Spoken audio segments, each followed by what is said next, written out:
कान इधर से पकड़ा पीएम साहब ने, तुम लोग मांगने किस मुंह से आते हो? मांगने वाले के तो इतने ठाट बाट नहीं होते। क्यों भाई, क्यों लोगों को भिखारी बनाए, क्यों लोगों को दो? जब से यहाँ पर आके बैठे मैं तो इनको जब से देख रही हूँ, मैं इतनी छोटी सी थी तब से यही शक्लें देख रही हूँ। इन्होंने तो कभी अपने जेब से कोई चीज़ नहीं खरीदी। खुदा के लिए लोग अपनी इज्जतें बेचने पर मजबूर हो जाएंगे और बल्कि बिक रही हैं। मुल्क का क्या हाल कर दिया, इसलिए कि उनकी हिम्मत नहीं है मांगने की, आंख में शर्म है। खुदा के लिए कोई आवाम का मतलब आप कोई थोड़ा सा ख्याल कर लें कि सारी बातें झूठ ये वो ये यहाँ पर तो आपका चल जाता है। आपका फेसबुक ट्विटर इंस्टा पे आपकी स्पीचेस भी डाउनलोड हो जाती हैं और गुलाम इब्ने गुलाम जो पीछे हवारी होते हैं तो में ऐसे थोड़ी बनते हैं कि फ्री के लैपटॉप और आईपैड बांट के, क्योंकि ये लस्सी पी हुई है, इन्होंने सही में लस्सी पी हुई है और सोए हुए हैं। बाकी तो छोड़े, आपने तो इस इंस्टीट्यूशन को बेतौकीर कर दिया है। सिर्फ यहाँ पर बैठ के आइज़ या नोज़ कहने के लिए या और एक्स्ट्रा की तरह आइज़ नोज़, जिसको भी मिला उसने अपने हिस्से का नोच लिया। खाना तो फिर भी थोड़ा तमीज़ का लफ्ज़ है, नोचा गया है ये मेरा पाकिस्तान। अस्सलाम वालेकुम नाज़रीन कराम, आपको मुकम्मल वीडियो दिखाते हैं। सायरा बानो ने शहबाज शरीफ को मुखातिब करके ऐसी तैसी कर डाली, ऐवान के अंदर थरथली मच गई और सायरा बानो की तकरीर टीवी पर नशर करते ही पूरा मुल्क हैरान रह गया। शहबाज शरीफ के होश उड़ गए और पूरी दुनिया ने देखा कि किस तरह शहबाज शरीफ को कहा कि खुदा के लिए इस मुल्क के बारे में सोचो, तुम सिर्फ अपनी ज़ात का सोचते हो। आप ये वीडियो देखिए फिर इस पर बात करते हैं। मतलब ऐसा कौन सा काम है वो हम लोगों का या आवाम का सामना क्यों नहीं कर सकते? और ऐसा भी नहीं मैं मसरूफ़ हूँ, क्योंकि ये तो डिक्टेशन थी, ये तो एक स्क्रिप्ट था जो यहाँ पर आकर पढ़ा गया है। उसका हकीकत से कोई ताल्लुक़ नहीं है, ना उसका कोई फ्रेमवर्क दिया हुआ है, ना उसकी कोई डिटेल बताई गई है। जैसे अब तो यही कहूँगी कि ये कह रहे हैं कि मुल्क चलाएंगे।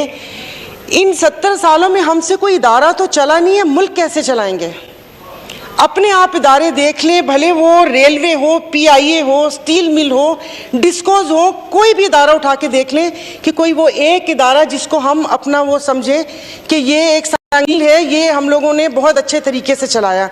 हर इदारे का तो बुरा हाल किया कि वो पाकिस्तान के लिए यही है कि जिसको भी मिला उसने अपने हिस्से का नोच लिया।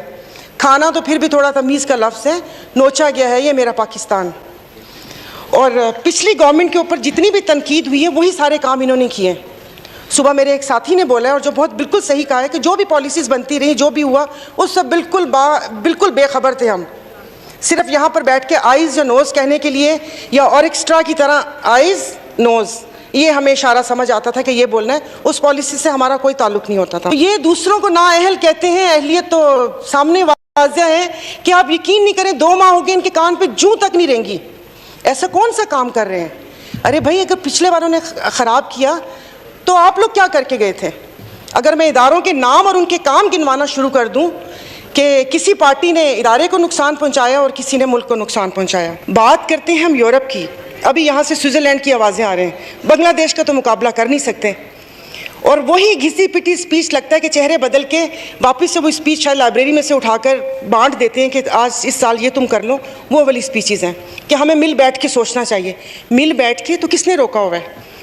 IMF, मुझे समझ नहीं आती, वो हमेशा गरीबों की चीज़ों पे कट क्यों लगाती है? कभी IMF ने ये क्यों नहीं कहा कि आप लोग अपने खर्चे कम करें? IMF ने ये नहीं बोला, मैं किसी एक पर्टिकुलर जमात की बात नहीं कर रही, कि ये जो 10-10, 20-20 बंदे जहाज़ भरकर आ जाते हो अरमानी और गुची की चीज़ें पहनकर, ये तुम लोग मांगने किस मुंह से आते हो? मांगने वाले के तो इतने ठाट बाट नहीं होते। मेरे तालपुर साहब ने सिंध के पानी की बात की कि वो वहाँ पर अभी कहत साली ही शुरू होने वाली है कि वहाँ पर पानी बिल्कुल भी नहीं है। जो पानी बीच में चोरी होता है उसका भी नहीं पता कि वो कौन चोरी करता है, उसके बारे में भी बात होनी चाहिए। और नेशनल डायलॉग के लिए PM साहब ने कहा था तो उनको किसने रोका है?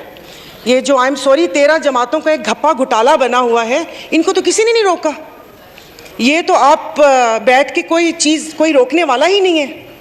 आप लोगों ने तो अल्हम्दुलिल्लाह, आप इदारों की बात करते हैं, इंस्टीट्यूशन की बात करते हैं, बाकी तो छोड़े, आपने तो इस इंस्टीट्यूशन को बेतौकीर कर दिया है कि यहाँ पर आता है कोई एक, वहाँ पर सहाफ़ी कोई इक्का दुक्का बैठा हुआ होता है, इसकी कवरेज नहीं होती, लोगों को पता नहीं चलता कि हम लोगों ने उनके लिए क्या बात की है। तालीम की बात करें तो वो तालीम नहीं, तालीम ऐसे कौमें ऐसे थोड़ी बनते हैं कि फ्री के लैपटॉप और आईपैड बांट के, क्योंकि ये लस्सी पी हुई है, इन्होंने सही में लस्सी पी हुई है और सोए हुए हैं। تو کیونکہ یہ جو وہاں پر چیختے تھے اس وقت اتنا شور شرابہ ہوتا تھا، اتنا شور شرابہ ہوتا تھا، وہ لگتا ہے کہ جیسے پتہ نہیں ان کو کچھ اب سمجھ ہی نہیں آ رہی، کانوں میں روئی ڈالی ہوئی ہے یا آئی ڈونٹ نو کیا کیا ہوا انہوں نے۔ اب اسپیکر خدا کے لیے کوئی عوام کا مطلب آپ کچھ تھوڑا سا خیال کر لیں، یہ ساری باتیں جھوٹ یہ وہ یہ یہاں پر تو آپ کا چل جاتا ہے، آپ کا فیس بک ٹویٹر انسٹا پہ آپ کی سپیچز بھی ڈاؤن لوڈ ہو جاتی ہیں، اور غلام ابن غلام جو پیچھے ہواری ہوتے ہیں وہ اس پہ کمنٹس بھی بہت اچھا کر دیتے ہیں، لیکن عوام مر رہی ہے۔ آپ یقین نہیں کریں کہ میں صبح کے بہت سارے سفید پوش خاندانوں کو جانتی ہوں، کل سے مجھے مس کالز آ رہی ہیں، اور الحمدللہ اللہ پاک نے مجھے اتنا شعور دیا ہوا ہے کہ وہ مس کال کیوں آ رہی ہیں، اس لیے کہ ان کی ہمت نہیں ہے مانگنے کی، آنکھ میں شرم ہے، وہ صرف مس کال سے میں سمجھ رہی ہوں کہ کیا پرابلم ہوگا ان کا۔ تو خدا کے لیے لوگ اپنی عزتیں بیچنے پر مجبور ہو جائیں گے، اور بلکہ بک رہی ہیں۔ تو یہ آپ نے ملک کا کیا حال کر دیا، یہ ملک کا مجھے کہنا نہیں چاہیے، میرے اپنے پاکستان سے اپنی دل و جان محبت ہے، لیکن رہنے کے قابل نہیں رہا۔ پیٹرول مجھے ایک سمجھ نہیں آتی، بجٹ کون بناتا ہے؟ وہ جنہوں نے کبھی اپنی جیب سے 1 روپے کا پیٹرول اپنی پوری زندگی میں نہیں ڈالا، یہ جب سے یہاں پر آ کے بیٹھے ہیں، میں تو ان کو جب سے دیکھ رہی ہوں، میں اتنی چھوٹی سی تھی تب سے یہی شکلیں دیکھ رہی ہوں، انہوں نے تو کبھی اپنے جیب سے کوئی چیز نہیں خریدی۔ تعلیم کا بجٹ یا تعلیم کے بارے میں وہ بات کرتے ہیں جنہوں نے اپنے بچوں کو سرکاری اسکولوں میں پڑھانا مناسب نہیں سمجھتے۔ جن ہاسپٹلز میں ہمارے تو علاج بھی یہاں پر نہیں ہوتے، ان ہاسپٹلز کے لیے آپ لوگ صحت کارڈ یا اس کی بات کرتے ہیں جہاں پر ایک ایسپرین کی گولی بھی نہیں ملتی۔ یہاں پر بہت سے لوگ بے نظیر انکم سپورٹ پروگرام کارڈ کی وہ کر رہے تھے، کیوں بھائی، کیوں لوگوں کو بھکاری بنائیں، کیوں لوگوں کو 2000 یا 12000 جتنے بھی ہیں مجھے تو یہ بھی نہیں پتا۔ اور افسوس کی بات یہ ہے کہ میں پاورٹی ایلیویشن کمیٹی کی چیئر پرسن ہوں، پچھلی گورنمنٹ میں 5 ماہ صرف میں یہ پوچھتی رہی کہ مجھے بتا دیں کہ سروے کیسے ہوا تھا۔ اور یہاں پر بات کروں گی کسانوں کی، کہ جو کسانوں کو جو سبسڈی دی ہے بقول کہ جی زراعت ہماری ریڑھ کی ہڈی ہے، اور آج کل ویسے بھی جو مختلف بیماریاں چل رہی ہیں اس میں بیک بون کا پرابلم لوگوں میں بھی بہت زیادہ ہے کہ کمر صحیح نہیں ہے، تو وہ آپ پیٹرول اور ڈیزل کی مد میں وہ آپ نے واپس لے لیا۔ مطلب یہ جو بجٹ ہے اگر آپ اس کو غور سے دیکھیں تو یہ دروازے سے دیا اور کھڑکی سے واپس لیا، کان ادھر سے پکڑا یا ادھر سے پکڑا، کچھ اس قسم کے فگرز میں آپ نے عوام کو الجھایا ہوا ہے، بات کوئی نہیں چل رہی۔ ناظرین کرام، آپ نے ویڈیو دیکھی سائرہ بانو کی تاریخی تقریر، شہباز شریف کی اسمبلی کے اندر دھجیاں بکھیر کے رکھ دی، پورے ایوان میں سناٹا چھا گیا۔ سائرہ بانو کو روکنے کی بہت کوشش کی گئی، لیکن سائرہ بانو نے رکنے کا نام نہ لیا اور کہا کہ اس ملک میں جو کچھ ہو رہا ہے، جو کچھ مہنگائی کا طوفان اس عوام پر برپا کیے ہوئے ہے، اس کا حساب آپ کو دینا پڑے گا۔ یہ عوام، یہ قوم آپ کو کبھی معاف نہیں کرے گی۔ عوام کے پاس اس وقت 2 وقت کا کھانا بھی محال ہو کے رہ گئے، لوگ عزتیں بیچنے پر مجبور ہو چکے ہیں۔